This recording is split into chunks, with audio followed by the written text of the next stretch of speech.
तक शत्रु आपकी तारीफ न करे तब तक हम बड़े नहीं होंगे। इसलिए हमने एक नहीं हजारों झूठ बोले। जिसकी जिक्र अभी कर रहे थे खट्टर भाई कि लोग अजमेर में जाते हैं, वो जो करते हैं ठीक है। ये मजार इस्लाम में हराम है। ये मजार मुझे बताएं 56 देशों में किसी की मजार बनी है? प्रॉफिट मोहम्मद साहब की दमाद बनी है क्या? उनके दामाद की बनी है क्या? उनकी पत्नी खदीजा की बनी है क्या? पहले खलीफा, दूसरे खलीफा, तीसरे खलीफा, चौथे खलीफा, सबका एक दूसरे ने कत्ल किया, उनकी मजार बनी है क्या? कुरान और इस्लाम मजार को हराम मानता है, लेकिन बहावर्त में कन्वर्जन के लिए इसका इस्तेमाल हो रहा है। बांग्लादेश में हो रहा है, पाकिस्तान में हो रहा है, फ्रांस में नहीं हो रहा। इसलिए एक शब्द आप बहुत सुनते हैं, गजवाए हिंद। कभी सुनाए? हाथ उठाइए, सुनाए कभी शब्द? क्या मतलब समझते हैं गजवाए हिंद का? गाजी की तलवार से भारत के अंदर इस्लाम को फैलाया जाएगा। लेकिन कभी आपने सुना है गजवाए फ्रांस, गजवाए जापान सुना है आपने?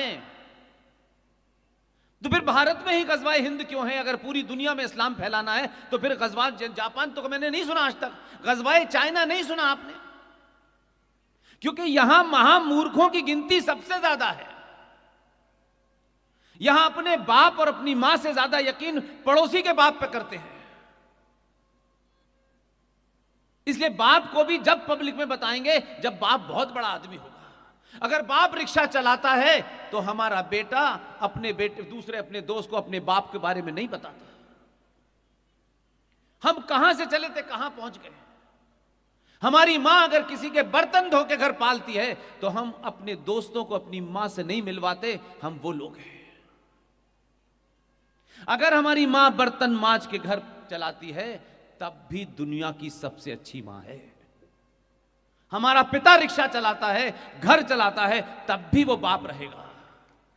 ये सनातनी हिंदुओं के अंदर ये कुंठा हो गई है। जब तक बड़ा घर नहीं होगा, बाप बड़ी नौकरी नहीं कर रहा होगा, तब तक शहर में राम नहीं होगा। कभी भी हमारी परंपरा ये नहीं रही। इसलिए सच बोलिए, ये युग हम में से कोई नहीं रहेगा। इतिहासकार लिखेंगे कि जब समय आया था, सच बोलने का आया था, एक संचार क्रांति के माध्यम से सनातनी हिंदुओं को सच बोलने की ताकत मिली थी, तब भी इन्होंने उस संचार क्रांति का इस्तेमाल सिर्फ फोटो लगाने के लिए, कोई चुटकिलाबाजी करने के लिए इस संचार क्रांति का इस्तेमाल किया। आज से 10 से 15 साल पहले एक शब्द आप बहुत सुना करते थे, पूरी दुनिया कहती थी, भारत नहीं कहता था, भारत में कुछ लोग कहते थे, पूरी दुनिया कह रही थी 21वीं सदी भारत की होगी। सब लोग यही कहते थे। तो हमारे यहां के बहुत लोग समझते थे कि 21वीं सदी में ऐसा होगा कि बरसात में रुपए टपकेंगे, सोने चांदी की बारिश होगी। नहीं, क्योंकि हम जहां से चले थे वहां ऐसी जगह पहुंच गए कि हम यही सोच सकते हैं कि सब कुछ तरक्की पैसा रुपए से होने वाली है। आपको अंदाजा नहीं है पूरी दुनिया क्या समझती है आपके बारे में। पूरी दुनिया आज भी भारत को 1947 के पिताजी के कारण नहीं जानती, बिल्कुल नहीं जानती। आज भी पूरा विश्व जिस चीज से डरा हुआ है, इसलिए उस दुनिया के सारे लोग तरह तरह के परपंच आपके देश में करते हैं। पूरी दुनिया आपको आचार्य चाणक्य से जानती है, भगवान राम से जानती है, भगवान कृष्ण जानती है, जिस 2 अक्टूबर को पैदा हुए थे उनके कारण नहीं जानती। आपने मूल को छोड़ दिया है, हवा में लटके हुए एक लाठी वाले को अपना बाप मान लिया है। आप ये सवाल नहीं पूछते कि भारत माता अगर है तो उसका कोई पिता कैसे हो सकता है, उसका बेटा हो सकता है। लेकिन पिताजी के नाम से पूरी दुनिया में आरती उतारी जा रही है। ऐसे ही नहीं हुआ, इसी अक्टूबर के महीने में 2 अक्टूबर मनाया जाता है। ठीक है, सरकारों की अपनी क्या बाध्यता है, मैं उस पर नहीं जाना चाहता, लेकिन इसी अक्टूबर में एक घटना घटी जिससे ब्रिटिश साम्राज्य हिल गया।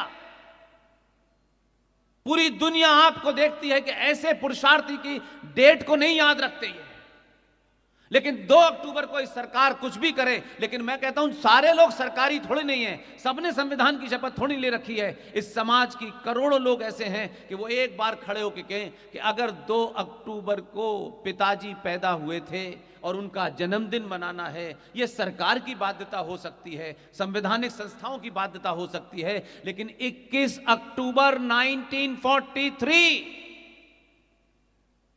यह कोई किताब में नहीं पढ़ाएगा, क्योंकि किताबें भी तो दलालों ने लिखी हैं।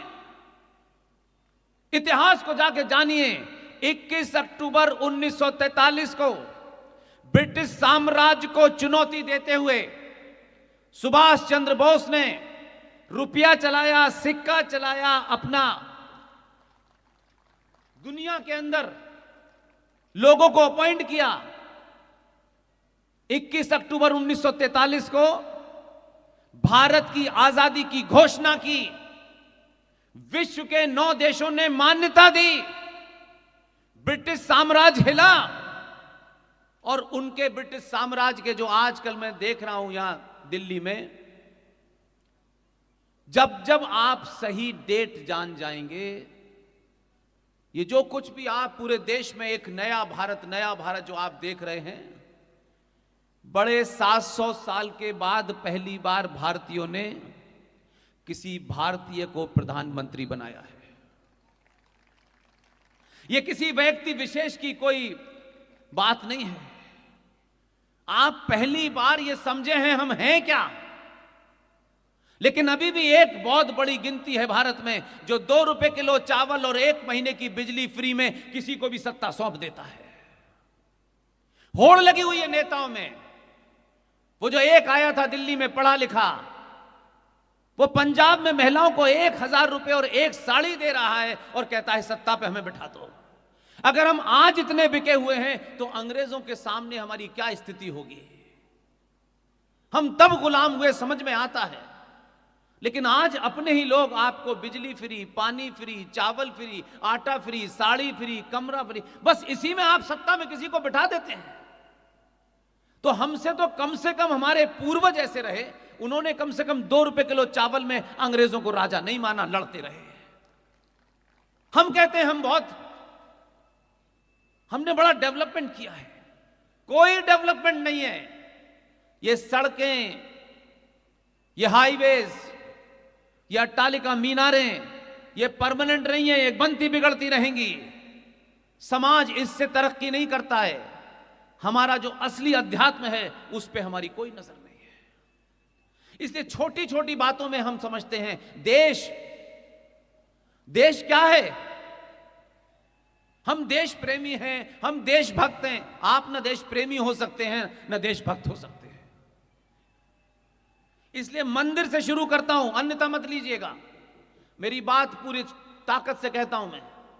मैं मंच पे आने के बाद इसकी चिंता नहीं करता किसने मुझे बुलाया है और किसने मुझे नहीं बुलाया है। मेरे आपके बीच में सच का रिश्ता है, उसके अलावा कोई रिश्ता नहीं है। मुझे बताइए, इन 70 सालों में अनेक संगठनों ने कभी आपको यह बात बताई जो आपके पास आते हैं कि हम तुम्हारी लड़ाई लड़ रहे हैं? कभी वो मुद्दा बनाया आपके बीच में? उस मुद्दे को सनातनी हिंदुओं के जितने भी ठेकेदार हैं सबने छुपाने की कोशिश की। आज जब बोलते हैं तो वह